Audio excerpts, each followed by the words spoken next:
Broadcasting live from the Capitol OTB studios, this is Racing Across America with Seth Merrow.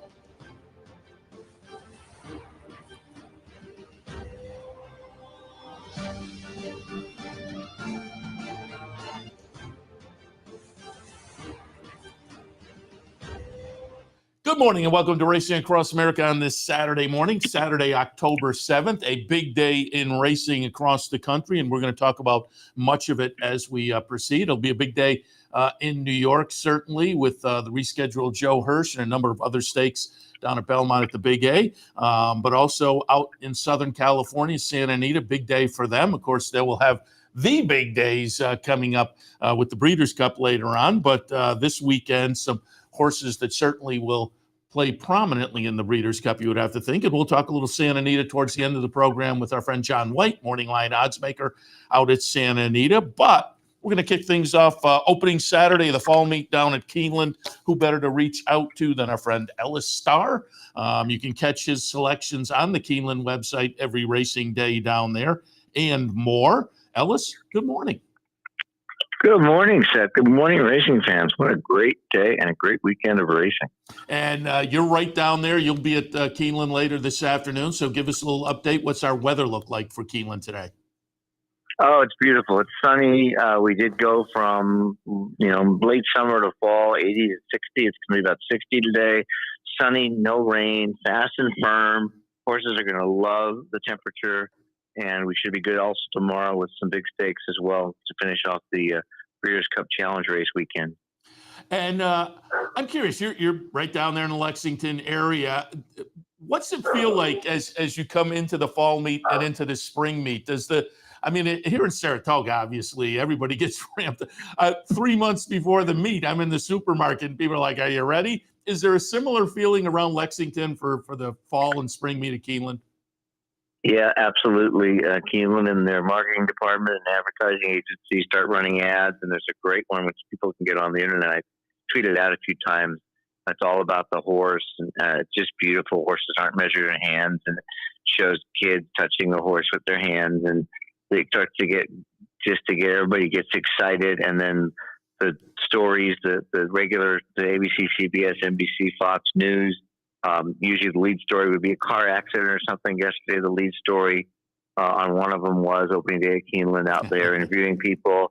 And so, yeah, it's absolutely, just bonkers. People set their calendars to it, and it's just wonderful. And then for, that's your mostly casual fan. And then for your, more regular racing fan, it's like, oh, all these great stakes races. Yesterday, we had Phoenix, which is a prep for the Breeders' Cup, or winning you're in for the Breeders' Cup Sprint. We have the Jessamine, which is a prep for the Breeders' Cup Juvenile Phillies Turf, and today all these great races. So yeah, the community, all Kentucky embraces opening week at Keeneland. Were you at the sales at all? I'm interested, and I will tout Keeneland Racing. I've been down there, beautiful track, and like Saratoga, it's young, old, it's men, women, and I highly tout racing. But the one thing I haven't been at was the fall Keeneland sale. I'd like to get down there because we're up here at Saratoga. We have the couple of nights at the Facing Tipton sale, which is a lot of fun, and I always tell people to go that. But boy, the multiple days down there, that Keeneland sale is like a mega sale. Yeah, it is unbelievable. I didn't go this year. I've been before. The energy the first few days is just amazing with the first two books. This year, I think it was 23 or $30 million horses, and just the quality and the people that are there that fly in from all over. Even the last few days is phenomenal. And, the restaurants are packed. People coming from everywhere. All the big trainers come in, Fletcher, Baffert, etc. And just a lot of energy during those days. It is a kick, especially if you can make it one of the first 2 days. You just feel it's just pretty amazing, and anybody can go and watch. No tickets, you don't need tickets. I mean, to sit you do, but not to observe and to watch the horses in the ring behind, and then when they come in to watch in the auctioneer and hear all the energy and the calls. Great calls from everybody, especially this year. Last couple of years, Scott Hazelton from TVG has been involved, and of course Kurt Becker and Ryan Mann, our longtime auctioneers. That's a lot of fun. Yeah, as I said, I'd love to get down there for that. I always go to the sale up here, and that's a lot of fun. But as I say, it's a a whole different animal down there with the number of days and the number of horses that get sold. You mentioned yesterday was opening day. Anything notable that people should take away as far as the way the track played or on the human side of things? And as you said, there were some nice stakes results yesterday. The notable one, I'm just looking at my computer here at the chart. Candide takes the Alcibiades over VV's Dream. Bright Work, though, who was so phenomenal for John Ortiz up here at Saratoga, disappoints a little bit, running fifth in the Alcibiades yesterday. But any takeaways from yesterday? Well, one turn, two turn. That race particularly was interesting to me because I wondered why Fletcher, just like in California today, for those who are paying attention, shipping out of New York to kind of, I don't say avoid, but to run in the two-turn races at Santa Anita and Keeneland rather than the one-turn Champagne and Frazette. And that paid off with Candide. I think it was a good play to do that and was one of my top two picks in the race. Otherwise, pretty fair. Nothing special. You got to be in the top three on dirt early. Not that there's anything special about the track, but, speed was good.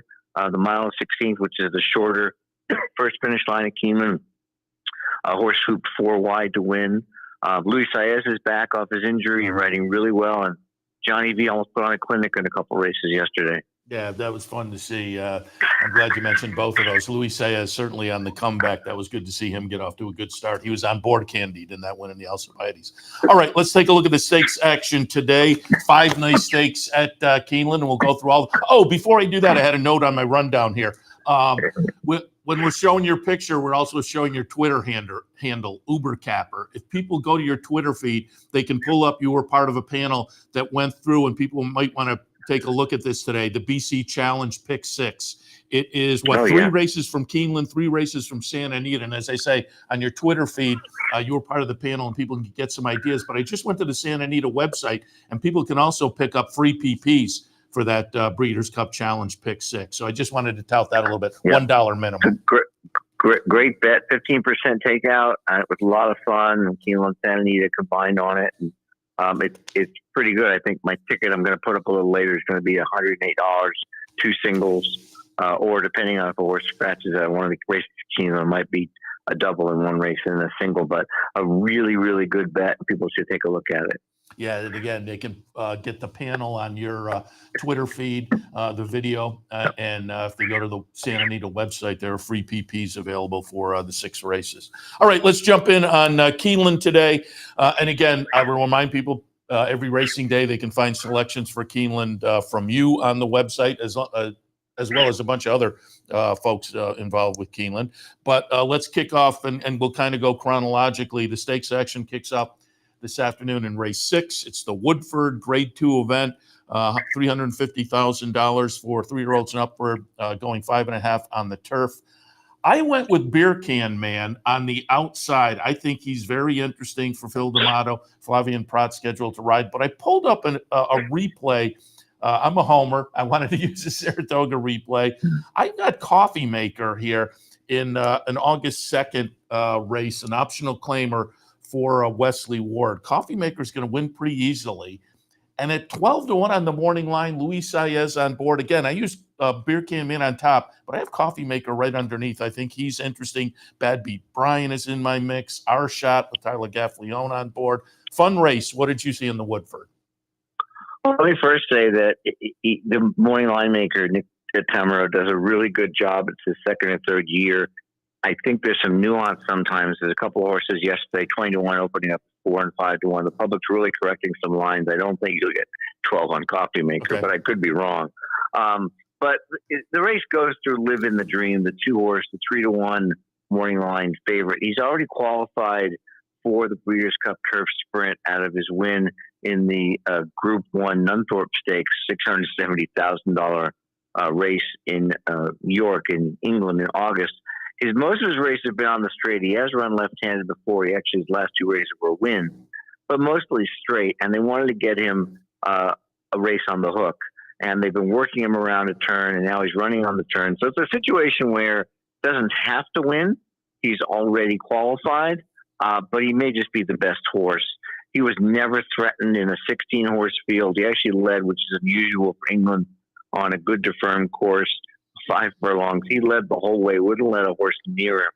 Very impressive. And, usually European speed's not like North American speed, but I think in this case it might be. Is European jockeys coming out to ride, and I think he's tough. Really going to be tough. Beer Man is certainly interesting. He's my second horse I'm going to use in exotics for sure. Exact as in pick 3s, pick 4s. That last race, the Green Flash at Del Mar, I watched it. Normally he'd be second or third within the first quarter mile. He was 8th, and the reason was because he got squeezed and lost position. He got all the way up and actually led. Doesn't show on his running lines, but he led between calls right around the top of the stretch on the inside, and then he got a little tired, and that was after rushing up from 8th to 3rd, moving up more than normal. So I think he could do very well. Practice back on, he rode him to a nice win on Preakness Day, and I think he's definitely the horse. And the other one I'm going to look at is a long shot, the 5 Arzak. And Arzak just ran the best race of his career at Saratoga, winning a classified allowance. He beat Coppola, who's in this race, who came back to win at Churchill. And Luis Saez rode him that day. Joe Rosario rides him today. Saez is riding Coffee Maker for Wesley Ward because he's been with him 2 in a row. So that's not to be unexpected. But that last race was really, really nice because he stalked and he made a big late run. I just think he's got a shot to upset. He was also not flattered, so to speak, but the 4th horse won. I can't remember he won a stakes, and the second horse came back and ran second again. So Arzak's pretty interesting. Mike Trombetta with a horse that cost almost $600,000 auction. He's earned $400,000. He's 6 for 22. He actually won a Group 3 at Woodbine on the all-weather last year in 2022. So I'm going 211.5 here, Seth. 211.5. All right, I like it. And I will admit, I looked at Living the Dream, and I might kick myself. But I'm a little bit questionable on European turf sprinters. But for folks who aren't familiar, they should be aware the Nunthorpe is a very big race over there. So I looked at Living the Dream. I might totally kick myself that I kind of backed away from that one. So and that's what's going to make the race intriguing for me to take a look to see what the Euro does this afternoon.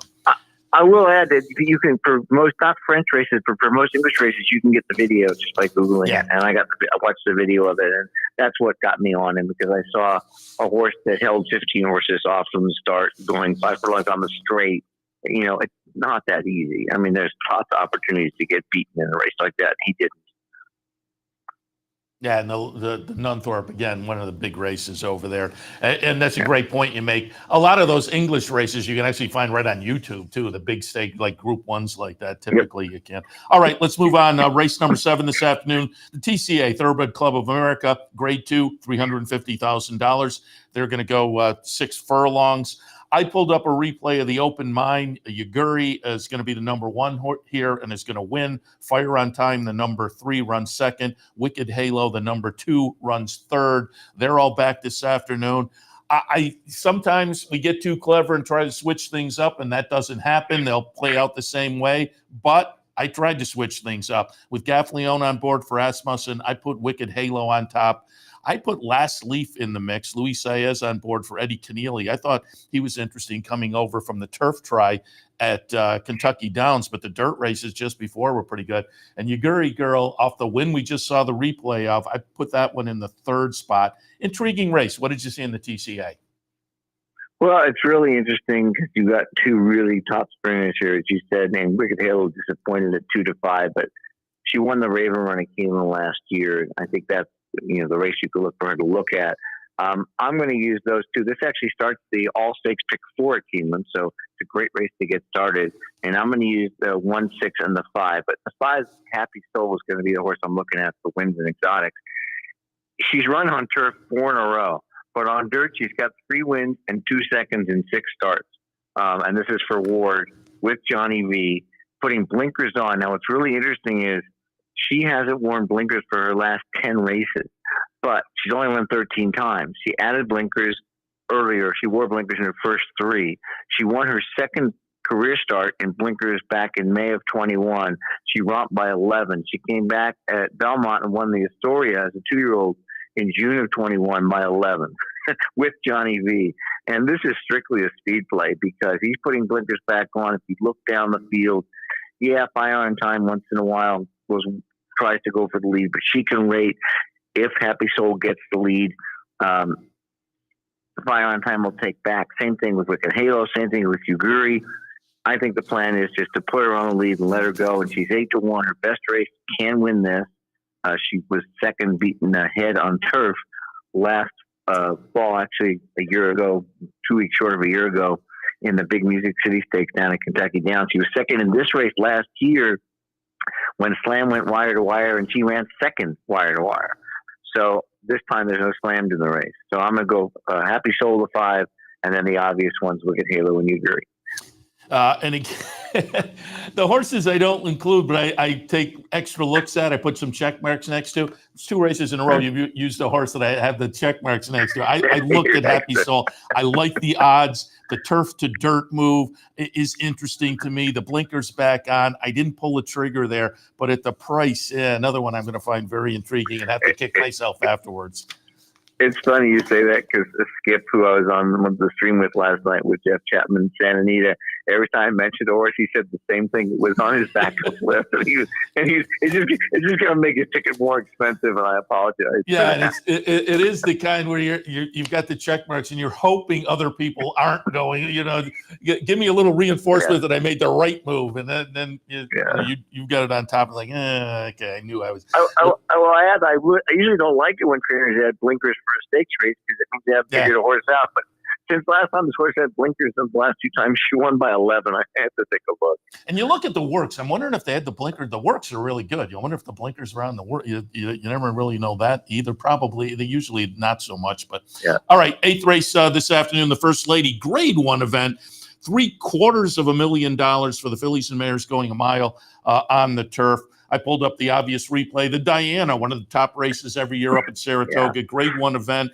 And White Beam is just going to get it done. White Beam's the number 5 over the 35 cent to $1 favorite. The number 2 in Italian at Fev Rover runs 3rd, but it's a Chad Brown training both White Beam and in Italian. I'm going to look for the switch up. In Italian, I just think is super talented, and I'm going to look for her to rebound and get it done this afternoon over White Beam, but I could have gone in either direction there. Horse that I think is a little bit interesting, Brendan Walsh on New Year's Eve, who I think might be a player, 15-1 on the morning line with Luis Saez on board. But what did you see in the First Lady?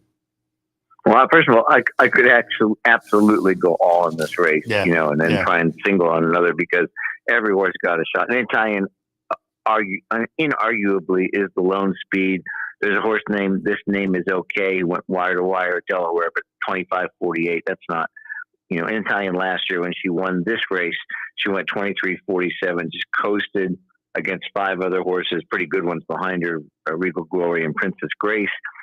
She had gotten beaten twice. She got beaten in the Breeders' Cup Filly and Mare Turf by Tuesday. Europeans better kick. And then White Beam, who was making her 3rd start in the U.S., they're off a layoff, ran a career best race to win. I'm going to use both those 2, but the horse I'm looking at for a price to add into my mix, particularly for the exotics, exactas, as well as WinBet and this all stakes pick 4, is the 4 Jumbly. The Jumbly is owned by Doreen Tabor, who is Michael Tabor's wife from Coolmore. This is a very interesting horse trained by Joe O'Brien. Ran not horribly, 5th of 12, 10-1 actually in a big race in Europe, Group 1. Is not a long shot, and she ran that. She ran that in the Grade 1 Justify Matron Stakes. Really good. Before that, she had shipped to the U.S. around the Boston Spa this summer. You might remember that was the race Evie Jets won at 29-1. She didn't run bad. She was 10 back and got beat a half. And Johnny V was up. Johnny V's getting back on. Before that, 4th in a Group 2, 2nd in a Group 2. She won a Group 3 at Ascot last summer. She ran the 2000 Guineas. This is a quality filly, and she's going to be 4, 5, 6-1. Joseph O'Brien doesn't ship a lot into the U.S., but he's got 3 wins, 2 seconds, and 2/3, and 17 graded stakes in the last few years. And I think she's got a shot here because that Group 1 race is more than a Grade 1 in the U.S. So I'm going 4-2-3, 4-3-2, doesn't matter. I like White Beam a little bit, but Jumbly's the better horse for value. All right, I like it. Let's move on to race number 9 this afternoon at Keeneland. And again, according to Ellis, the weather expected to be very nice. We like to hear that. The Breeders' Futurity Grade 1 event, $600,000 up for grabs, 8.5 furlongs. This is a fun race, as it typically this time of year the 2-year-old stakes are, because you have lightly raced horses that have shown a lot of promise. It's just who's going to live up to it. I have one of those horses on top. I went with Locked. Again, I'm kind of a homer. Looked pretty good up at Saratoga. We're going to take a look at the Maiden Breaker on September 1st, late in the Saratoga meet. We're watching the stretch run here, but do note this is a mile race. So not 2 turns, but a turn and a half, so to speak. Locked getting it done here. Chart margin is 7.25. Buyer is a 96. We'll see if Locke can back it up this afternoon. I'm saying that's possible. 20-1 on the morning line. I thought West Saratoga was very interesting, coming in off a couple of wins, a Maiden Breaker at Ellis, and then the Iroquois last time. An awesome road for Brad Cox. Like I mentioned earlier, lightly raced and with some promise being shown in a field like this. This one coming off a Maiden Breaker at Ellis that was very promising. The Wine Steward from Mike Maker, I think, is also intriguing. A fun little New York bred in here. Again, I think the Breeders' Futurity is a really, really fun race this afternoon. What did you see? Well, it is absolutely, and the light bulbs go on for some horses here. You've only got a couple that run 2 turns. Or 1.5 and 2 turns. There's some horse coming out of a mile. They've all run really good recently. And, Locke, certainly, I'll start with him, even though he's not my top pick. I'm going to use him absolutely in this Keeneland Santa Anita pick 6 and my All Stakes pick 4, especially since we talked earlier about Pletcher's moving horses out and not running them in the Champagne and Brisette, running around 2 turns here. And then at Santa Anita, he did it. He's 1 for 1 so far at Keeneland because he won with Candied yesterday, with 4 Eclipse, by the way, the same owners. And, no knock. The figures, I know the buyer is really big. The Eclipse figure is okay. It's not fantastic. The breeding, of course, is fantastic. And, when Pletcher won the Hope, this race with Forte, it was off a hopeful win, as opposed to a maiden win, but it was still a good effort. But I'm going more inside for my main and 3 picks. And I do understand, by the way, of Cox's pair of Timberlake and Awesome Road. Someone said they heard Timberlake might scratch. I'm not sure. He did scratch one of his 2 yesterday. The other one ran okay. If he does it, you got to take a look. Awesome Road is certainly, I think, a little better of the 2. He won this race. Brad Cox won this race with essential quality off an identical pattern of a 6-furlong maiden winner at Ellis Park into Claiborne Breeders' Futurity a couple of years ago. This was a key race. The 2nd and 4th horses have both come back to win. Orate was a stakes winner, just daughter of AP Indy, has produced a lot of dirt route winners. This is a really nice horse. Awesome Road. Timberlake, if he runs, I got to give him a shot. He won by 9 at Ellis Park, shipped to New York, of course, ran 2nd, the Hopeful. I know that was you can tell me, what you think. It was run kind of slow late.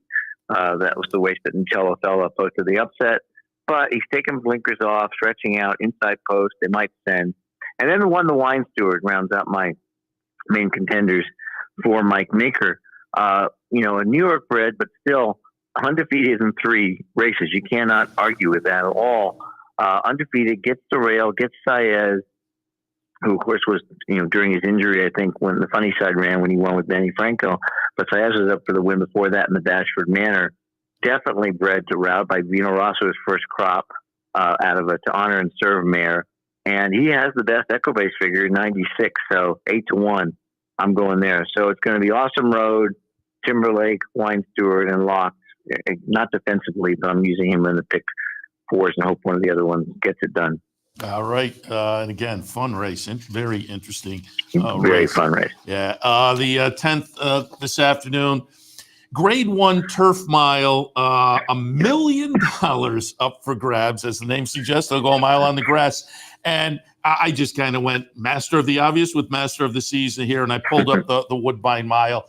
And I had been saying into that weekend that Charles Appleby, his horses this year hadn't quite been as potent as maybe last year, a couple of years going back. but I think this one maybe turned that around a little bit. And the Appleby horses coming to North America now, I'm maybe a little more cognizant of at this point in the year. And this was part of that. Master of the Seas, we're going to watch the stretch run to the Woodbine Mile back in the middle of September, and he just wins very easily in here as the 2-5 favorite. So I'm going to look for him to back that up. But I thought Up to the Mark for Todd Pletcher was very playable off the 2 wins, Turf Classic at Churchill and the Manhattan. On the outside, Annapolis for Todd Pletcher is always one you have to consider. But what did you see in the Turf Mile? Well, adage that my mentor, the late Dick Mitchell, thought was grade one winners win grade one races.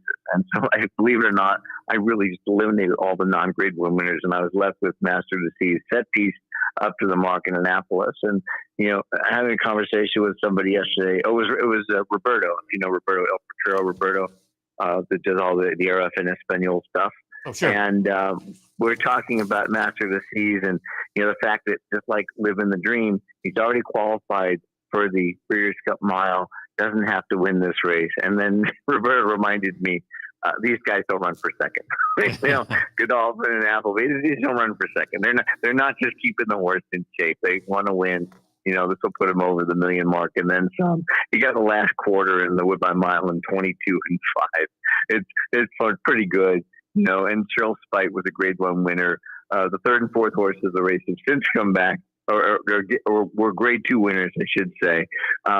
Just a really, really good horse. So he is a single for me on all these tickets, but I certainly could make the case for Set Piece, who's a decent miler. He's won 3 times at a mile, and he's a grade one winner coming out of the Arlington Million. Up to the Mark you mentioned, who ran third.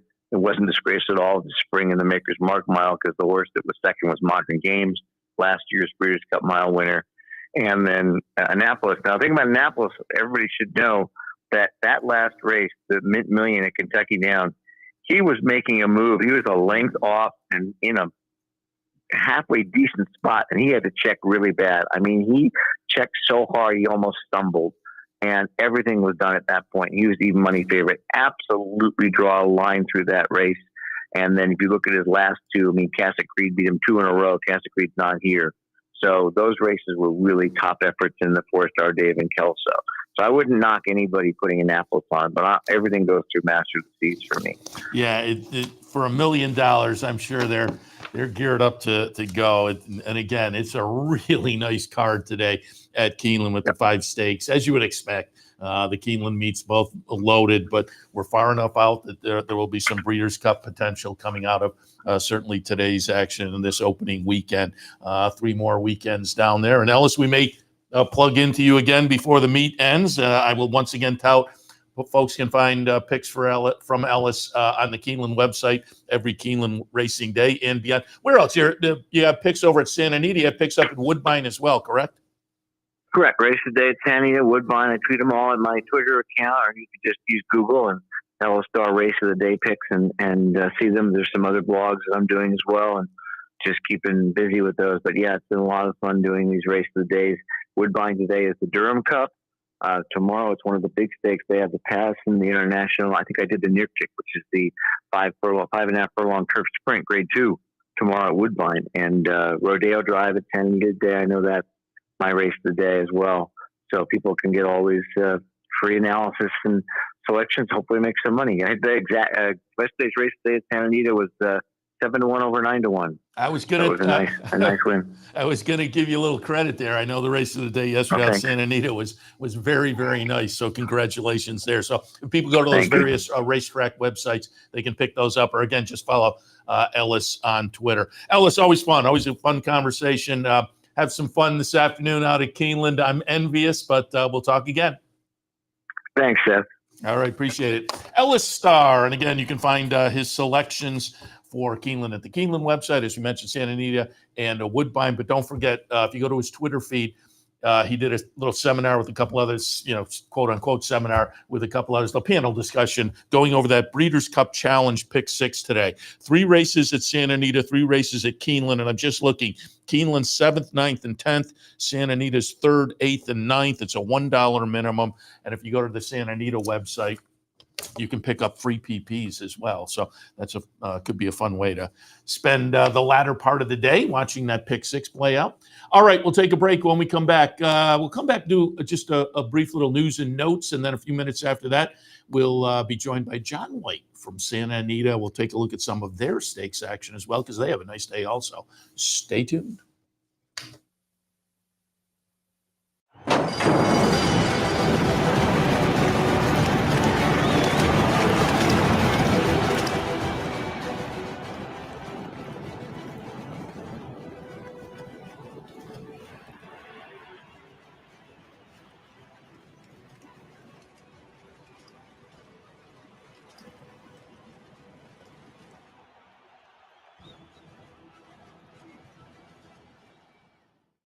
No matter where in the world you are, the excitement of wagering on horse racing is just a click away. You'll get live streaming, past performances, race replays, our virtual tote board, analysis and selections from professional handicappers, a simple, safe, and secure wagering platform, and best of all, you get track prices. CapitalOTBBet.com. Bet any place, anytime at CapitalOTBBet.com. And be sure to download our new mobile app from the iTunes Store or Google Play. Capital OTB is now streaming live on Roku. The RTN Racing channel on Roku lets you watch OTB TV live through your Roku device or your Amazon Fire Stick, rather than being limited to computers and mobile devices, which means you can now watch OTB live wherever you are. Simply open Roku, scroll to find the RTN channel, then click on OTB TV. OTB TV on Roku. Try it now. I was planning to come on today on the show and tout the mandatory pay at Gulfstream today. Whenever there's a mandatory pay in one of the rainbows or whatever, it's always worth taking a look at. And I was going to tout that. And it's still a mandatory pay. It's amazing how often this is had. And it's not all the time, certainly, but it's still often enough that wow, that's crazy. But yes, they had a mandatory pay scheduled for today at Gulfstream Park, and somebody hit it yesterday. Took down $213,000 on a funny sequence because 4 of the 6 races only had 6 horses. And normally when you get short fields, obviously people can cover a lot of the combinations with shorter fields. But when you look at who won and where they were in the odds mix in those short fields, maybe it wasn't quite as unusual. And again, one lucky player walked away with $213,000, or I should say one lucky ticket. Maybe it was a team of people that chipped in, but one ticket pulls out $213,000 yesterday.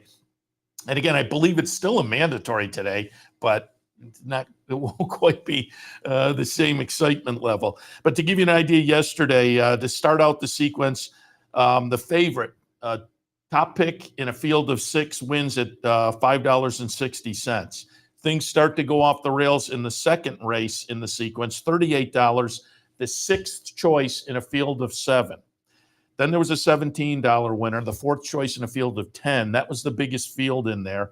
$22 winner, 5th in a field of 6, $9 winner, 2nd in a field of 6, $14 winner, 5th in a field of 6.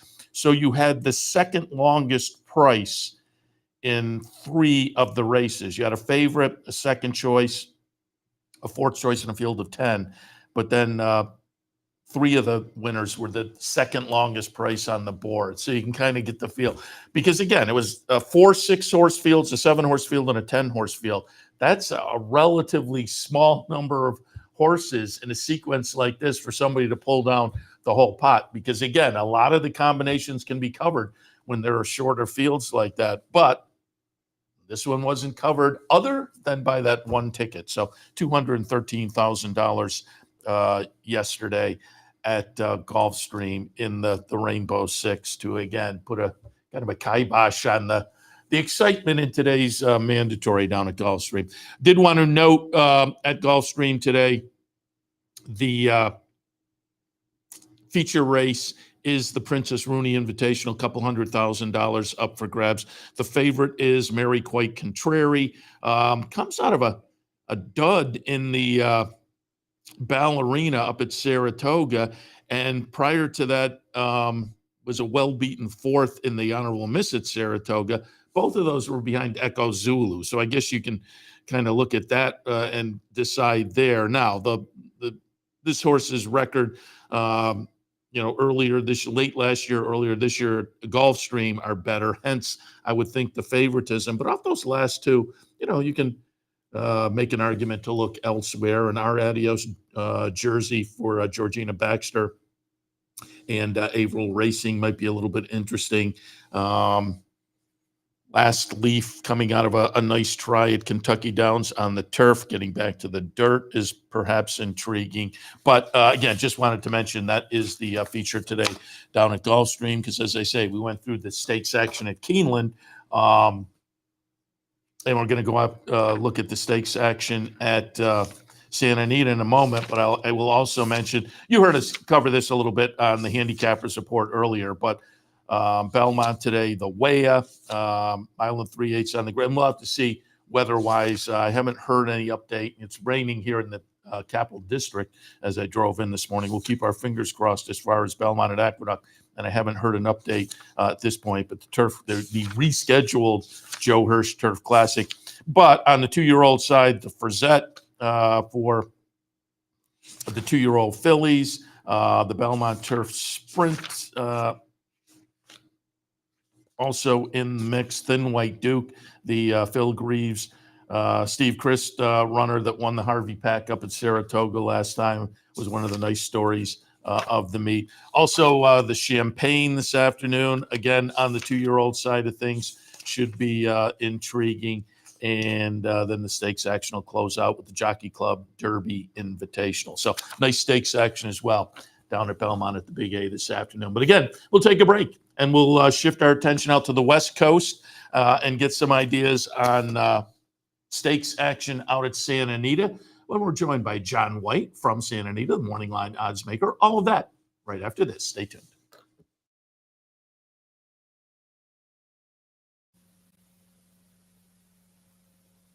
What if there was a way to become a better horse player, to have a better knowledge of the game, to be more successful? What if there were a way to take what you've learned, what you know, and make better decisions, better choices? In horse racing, knowledge is a powerful tool. Race results and replays, past performances and live streaming, wagering from all your digital devices. Capital OTB. Become a better horse player. No matter where in the world you are, the excitement of wagering on horse racing is just a click away. You'll get live streaming, past performances, race replays, our virtual tote board, analysis and selections from professional handicappers, a simple, safe, and secure wagering platform, and best of all, you get track prices. CapitalOTBBet.com. Bet any place, anytime at CapitalOTBBet.com. And be sure to download our new mobile app from the iTunes Store or Google Play. Capital OTB is now streaming live on Roku. The RTN Racing channel on Roku lets you watch OTB TV live through your Roku device or your Amazon Fire Stick, rather than being limited to computers and mobile devices, which means you can now watch OTB live wherever you are. Simply open Roku, scroll to find the RTN channel, then click on OTB TV. OTB TV on Roku. Try it now. Welcome back to Racing Across America. As promised before AK, we're going to talk a little Southern California racing, Santa Anita. Who better to reach out to than our friend Jon White, Morning Line odds maker at Santa Anita. John, good morning. Good morning, Seth. We're racing for a very hot day here in Southern California, so we'll try to stay cool and enjoy the racing. I was going to ask you about the weather, and certainly we. After a rough Saratoga season up here, we're all curious about weather at the various venues, and it's always good to hear when there's at least some sunshine out there. But most of the racetracks keep the horses hydrated and plenty of hoses after the races and whatnot. So that'll certainly be the case, I would think, on a hot day at Santa Anita. Before we get going, I want to talk a little bit because I pulled up your online blog when I was getting ready last night and this morning again, and I will advise people to go look it up, because the picture of you and your dad at Secretariat's grave is great. That really, I put a smile on my face. Well, I'm glad it did, Seth. It certainly put a smile on my face to go back and see that again. It's one of my fondest memories with my late father. Of course, my father really is the guy that, by being a huge racing fan, that's led to my whole lifetime profession, being involved in horse racing. So thank goodness to me for my father loving this sport. And he loved Secretariat too, because when I was in high school in Spokane, Washington, in March of 1973, I was the sports editor of my high school newspaper, and I wrote that Secretariat would win the Triple Crown. I said, going out on a limb and living dangerously, I dare say 1973 will be a historic year, as Secretariat will become the first Triple Crown winner since the Great Citation in 1948. That was right in my high school newspaper. So my dad, because of my following Secretariat, followed him as well. And so that was really something for both of us to be at historic Flavor and Farm and visit Secretariat's grave. Yes, and it was this week that the Secretariat died in 1989 due to laminitis. And it was this week in 1973 that he rebounded off his defeat in the Woodward Stakes when Prove Out upset him, and he won the Man of War on the turf. And I urge people to go to YouTube and watch that race, because Tentham, who was a very good horse, he won the Met Mile, he won the United Nations on the turf. I mean, he was a terrific horse. And Secretariat, it's so comical to watch that video, Seth, because Secretariat went right to the front under regular rider Ron Turcotte, and Tentham made a real serious run at him on the backstretch, and Secretariat just kind of flicked him away like he was a fly. And then turning into the stretch, Tentham took another run at Secretariat. And I mean, a serious one. He got within a half a length of him after being about 3-4 lengths behind him. Secretariat just flicked him away again and went on to win by daylight. And I once interviewed Ron Turcotte at length about Secretariat, and Turcotte told me that he said that Secretariat was much better on the turf than he was on the dirt, which is really amazing when you consider we're talking about a horse that swept the Triple Crown and broke records in all 3 Triple Crown races that still stand today, 50 years later. That's incredible. And again, the picture's great on your column, and it's where were you in my high school? My high school newspaper was not featuring horse racing. I certainly admire that. Very good. All right, let's jump in and talk about some of the stakes action this afternoon at Santa Anita. Race number 3 is going to be the Chandelier, Grade 2, couple $100,000 up for grabs. This is an interesting field because I as I'm looking and trying to pick out replays to go, there's only one horse in this race coming out of a win, which for a 2-year-old stakes race this time of year, I thought was a little bit interesting. There's also only a couple of horses in this field with 2-turn experience. But I pulled up a replay. I went back to the Del Mar debutante, and Tamara, the number 9, is going to win. Laurent, the number 13, is going to run second. And off of a debut victory, the second place finish by Laurent, I thought was maybe a little bit notable in here. But as I say, it's an interesting field with the situation. There was a big price paid for Gate to Paradise. The John Sheriff's runner intrigued me. And Scalable, one of a couple of interesting horses going out to Southern California this weekend for Pletcher and Rapoli. What did you see in the Chandelier? Well, I made Laurent the 5-2 morning line favorite off her runner-up effort in the Grade 1 debutante. She was no match that day for Tamara, who is the daughter of the great Beholder. And Tamara is very exciting for Hall of Fame trainer Richard Mandella. Mandella, after the Del Mar debutante, had originally said he was going to run Laurent in this race, and then he reversed course. And like so many others, these days, is going to train up to the Breeders' Cup. But that opened the door for all these others, including Laurent, a nice practical joke filly. Now, Seth, she rallied nicely to finish a clear second in that Del Mar debutante. That validated what was really quite an impressive debut by her, going only 5.5 furlongs. And when I say impressive, look, she was so far behind at the 3/8 pole, you can't believe she ends up winning this race. If you go back and watch the replay, even though you know she wins, you're going to sit there and scratch your head and say, no, there's no way she can win this race. And she does. She was 6 lengths behind at the 8th hole. Now, to put that into some perspective, Seth, the greatest come from behind horse, or at least the most famous come from behind horse, I should say, was Silky Sullivan. And I remember you talked about my father and how we visited Secretariat's grave. When I was growing up, my father bought American racing manuals, and I studied those every morning at breakfast. And I remember looking in the American Racing Manual and seeing Silky Sullivan's past performances. And in 1958, in a 6.5 furlong allowance race at Santa Anita, I saw in his past performances that he was 41 lengths behind and won that race under Bill Shoemaker. 6.5 furlongs, 41 lengths behind. That's probably, and you can still see that race on YouTube today, thanks to a man by the name of Joe Burnham, who became a very good friend of mine when I came to Southern California in the early 1980s.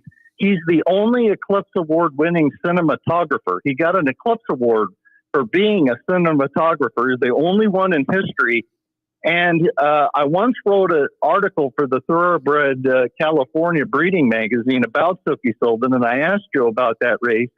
And he said it was a very tough race to film, and he captured a lot of the history of racing back in the 50s and 60s and 70s that we wouldn't have today, like this race by Silky Sullivan. But he was, in all of Silky Sullivan's races, the farthest behind he ever was 7 lengths in this allowance race at the 8th hole. And Laurent, going 5.5 furlongs, a furlong shorter than Silky Sullivan, was 6 lengths behind at the 8th hole and won the race. So, and by the way, I remember interviewing Bill Shoemaker about that famous allowance win. And I said, tell me about that, Bill. And he said, man, I was so far behind early. I didn't think we could hit the board. And then I interviewed his agent, Harry Silbert. And Silbert told me that he was sitting in the box seat at Santa Anita for that race next to Reggie Cornell, the trainer of Silky Sullivan. And when the instructions to Shoemaker, this was the first time Shoemaker had ridden Silky Sullivan. The instructions were, whatever you do, don't rush this colt. And so when they come out of the gate, and Silky Sullivan was like a 16th of a mile behind the field, without putting down his binoculars, Reggie Cornell quipped to Harry Silbert. He said, I told him not to rush him, but this is ridiculous. And Silky ended up winning that race. So, but that's how impressive. I mean, when do you see that? When do you see a 2-year-old filly going 5.5 furlongs, 6 lengths behind at the 8th hole, and win the race? And as I say, she did verify that performance really by finishing second to a real monster in Tamara. Now, the question for Laurent is, can she do well going 2 turns, stretching out to the mile and a 16th a day? Remember what happened to Brightworth yesterday in the Alcibiades when she stretched out. So that's always a question with these young 2-year-olds when they're looking good sprinting and then they stretch out to 2 turns or stretch out to a mile or longer. So because who knows, maybe Laurent's just a late running sprinter. That's a possibility. But, you know, she certainly, I think, deserves favoritism by finishing second to such a highly regarded filly in Tamara. Also, it's interesting that Peter Urton's adding blinkers here. So maybe she won't drop quite so far back off the pace today. And of course, the pace will be slower because it's a mile and a 16th race compared to 5.5 and 7 furlongs. But it's a good race. There's plenty of others. Dua's very interesting. And you mentioned Gate to Paradise. They're both by the great Arrogate. And the thing about Dua and Gate to Paradise, they might relish stretching out to the mile and the 16th a day, being by Arrogate. The Gate to Paradise is only a maiden. but she's an expensive 2-year-old filly, cost $950,000 at auction. And Dua cost $400,000 and races for Bob Baffert, who, of course, with all of these 2-year-old stakes in Southern California, he's won about, a billion of them, it seems. And Dua was odds on first time out, looked beat at the top of the stretch, but re-rallied to win. And then she was a bit of a disappointment in the Sorrento, win a well-beaten third. But I think she'll be much more effective stretching out to the 2 turns with a slower pace today. And I made her the 3-1 second choice on the line. And another filly to keep an eye on is Channelis. She's by Gun Runner, the Red Hot sire. This is a granddaughter of Indian Charlie and a granddaughter of Candy Ride. And she was highly regarded going into the Del Mar Derby. She was only 3-1 against Tamara. And she finished the, fourth, beaten almost 13 lengths. But here again, maybe stretching out. The gun runners seem to get better with age, like a fine wine. And so we're just scratching the surface with this Channelis. And I know that Mark Glass really likes this filly. He thinks she's very, very good. So she's another one to really keep an eye on today. Yeah, as I say, only a couple have the 2-turn experience. And you brought up Bright Work yesterday where you could see that's always a question mark. All right, let's move on. The Rodeo Drive, race number 8 on this Saturday afternoon/evening over here on the East Coast. A Grade 2 event. They're going to be going 1.25 miles on the turf. I had to pick up the Del Mar Oaks with Anisette. She's going to win pretty easily here, the number 5 on this replay. Now, the question mark is she steps in against Older Stakes Company. She did face Older in an allowance event in her first North American start, but this is the first time against Older Stakes Company. And certainly Didia, the number 6 horse this afternoon, coming in off a try at Belmont most recently, running second, but had a nice little win streak of her own coming from Europe. She's a player in here as well. Fun little race. We'll see what Anisette can do. But as I say, Diddy is a player, and a couple others in here I think are intriguing as well. Closing remarks as a win streak coming in off a couple of stakes at Del Mar. What are your thoughts on the Rodeo Drive? Well, Diddy actually coming from Argentina, not Europe. Right. This is a 5-year-old mare who's a real win machine. She's won 8 out of 12. And that runner-up effort to snap her winning streak in the Grade 1 New York, I mean, that is a very strong race and defeat. Market segmentation winning that race. McCulloch finishing 3rd, and she's top class. So she's the older one. But look, you're watching Anisette. Who knows how good this filly is? Now, for instance, Brad Free of the Daily Racing Forum thinks Didia is a standout in this race. Maybe she is. But I will tell you, I wouldn't be underestimating this Anisette. You should never take lightly someone who has the capability of what she's done. And what I mean by that is, in her United States debut, you alluded to it, Seth, that she faced Older as a 3-year-old filly in May. And these were allowance runners, but that's still pretty impressive that in her first try against Older, she won. It was her first race on turf. Even though she raced in Europe and England, she raced on synthetic in Europe. So this was her first race on turf. And it was her first race of the year and her first race in this country. And she rocketed home under Flavien Prat to win that race. That was a real tip-off that we might be dealing with a very special filly. And both of her wins at Del Mar were absolutely breathtaking. I mean, these were just breathtaking performances. That Del Mar Oaks, I mean, she's just awesome. And she's never lost on the turf. This kind of reminds me of, you never want to underestimate somebody. And it brings to mind, to me, Mike Mitchell once kind of underestimated a come-from-behind filly that was making her stakes debut in the El Encino Stakes.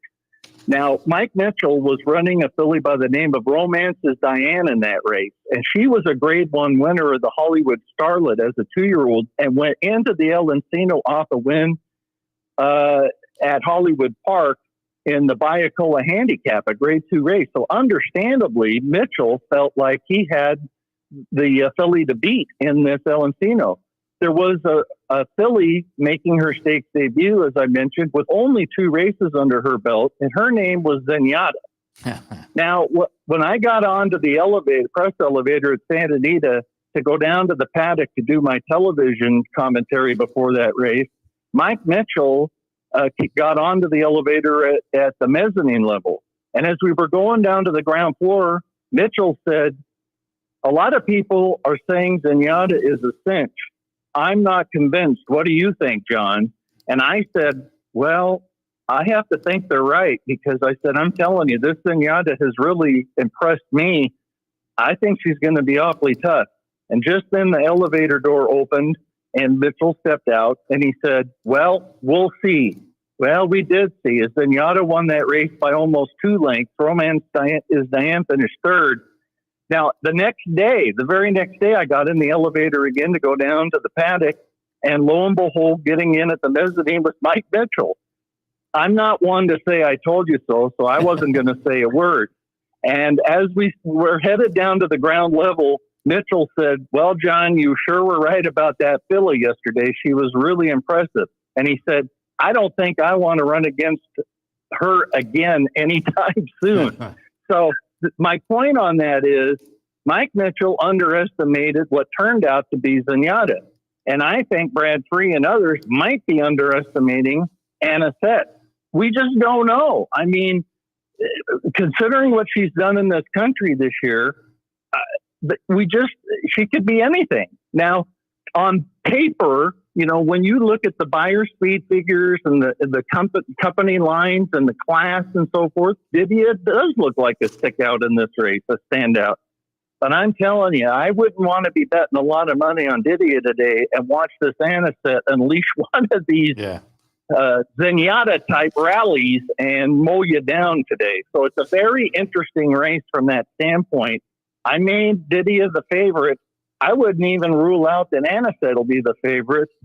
Nick Tamero, who makes the morning line at Keeneland, said he wouldn't be surprised that Anisette would go favorite. I don't think it's impossible, but I think based on I had to go with one or the other, and I went with Didier as the slight favorite. Yeah, I'm looking forward to the race just for those two, just to see, and hopefully it's one of those where they hit the stretch and they're both playing their game, and I think it's going to be a lot of fun. John, I only have a couple of minutes left, but let's get a thought on the American Pharoah, the 2-year-old boys, a mile and a 16th. Is it Muth or Muth? Muth. Okay, Muth, the deserved favorite off a big debut and a second in the Best Pal behind Prince of Monaco for Bob Baffert. But I pulled up a replay of, quote unquote, the other Baffert, Wind Me Up. This is September 2nd at Del Mar. Wind Me Up is going to be the number 4 horse. And I thought off of this that the other half of the uncoupled entries are always intriguing, coming out for Pegram and Company. You can see in their colors here on this stretch run we're watching. Wind Me Up is interesting to me. And I mentioned it earlier, Todd Pletcher and Mike Rapoli brought a couple out to try these 2-year-old races, and BU is one of those that we saw that one up at Saratoga in a couple of tries. What are your thoughts on the American Pharoah? Well, I didn't relish making Wind Me Up as big a price as I did at 12-1 because, like you say, people watch out for what they call, quote, the other Baffert. But in this case, there's such a disparity in the buyer figures. Yeah. I mean, you're talking about a 90 and 93 for Muth and a 71 for Wind Me Up. Now, Wind Me Up had gotten maybe an 81 or even a 79, something like that. I would have made him like 8-1. But Muth, I think, is going to get that. I made him even. He'll probably, I won't be surprised if he goes odds on in this race. He was 1-5 in his debut, 1-2 in the Best. Look, he was the 1-2 favorite against Prince of Monaco, who now is considered the favorite for the Breeders' Cup Juvenile. So, and look, Muth didn't disgrace himself that day. He got stuck in a speed duel. Unlike his debut, he got the jump on the field and sailed along on a clear early lead. The fractions were virtually the same. But there's a big difference when you're hooked on the pace, whether as opposed to setting the pace uncontested, like he did in his debut. And with his speed, it'll be shocking if he's not with an uncontested early lead here. He's by Good Magic, who's by Curlin, the Dams by Uncle Mo, So it isn't like we're looking at a pedigree here that says, well, this is like a groovy type sprinter or something. I mean, and Bob Baffert's so good at getting these horses to stretch out. So I think he's going to get that. It's his race to lose. But as we mentioned, Bright worked yesterday, stubbed her toe when stretched out to 2 turns. It's not impossible for that to happen with Muth. And if Muth does not get the job done, it really is a wide open race here. I think Todd Fletcher, you have to respect for him to send in this curling colt, BU, who is my second pick in the race. But, Keith Stormal has got a couple that look like they're the type that are going to get better as they race and as they stretch out in distance. And that's Next Level and El Magnifico. And the Next Level was actually respectable third at 28-1 in the Del Mar Futurity. So they're both live in this race, I think, in terms of candidates to get the job done if Muth doesn't win. But I'll be surprised if Muth, he's cost $2 million at public auction. And look, people were upset when he got beat in the second race, but he improved in the buyer department. He actually ran better second time out than in his debut. He went from a 90 to a 93, which shows you how good Prince of Monaco ran that day. So Booth is the one to beat. There's no question about it. He'll be a heavy favorite, deservedly so. And I look for him to lead past every poll in today's American Pharoah, named in honor of that 2015 Triple Crown winner, trained by none other than Bob Baffert. And the second by Muth, in the second career start, you step out of a maiden race, a maiden debut win, and go and you get a second. It may be more flattering to Prince of Monaco, as it turns out, than a knock on Muth. Yeah, they paid $2 million. Again, another fun race on the card with a card that will feature, again, some horses that will play in a few weeks into the Breeders' Cup out there. And I'm sure it's exciting here, getting underway this meet at Santa Anita, but I would imagine that the excitement is just going to ramp up over the next few weeks. And we wanted to talk a little bit about this stakes action today in anticipation of all that. And as I said, who better to talk to than our friend Jon White? Jon, as always, appreciate the fun, the conversation, and wish you guys a lot of good luck this afternoon and going forward the next few weeks into the Breeders' Cup. Thanks a lot, Seth. Appreciate it. Jon White, morning line odds maker from Santa Anita. Really nice stakes card out there today. Don't forget, mentioned it earlier, Breeders' Cup Challenge Pick 6, Santa Anita races and Keeneland races. If you go to the Santa Anita website, you can get free PPs. So check that out during the afternoon. A reminder, today we will be at the 5 Furlongs Tavern Easy Bet in East Durham. I'm heading out right after this. We're going to jump in the car and head down that way. We'll do live cut-ins all afternoon here on OTB TV. But if you're down that way, stop in. It's a fan appreciation day. 5 Furlongs Tavern, Easy Bet in East Durham.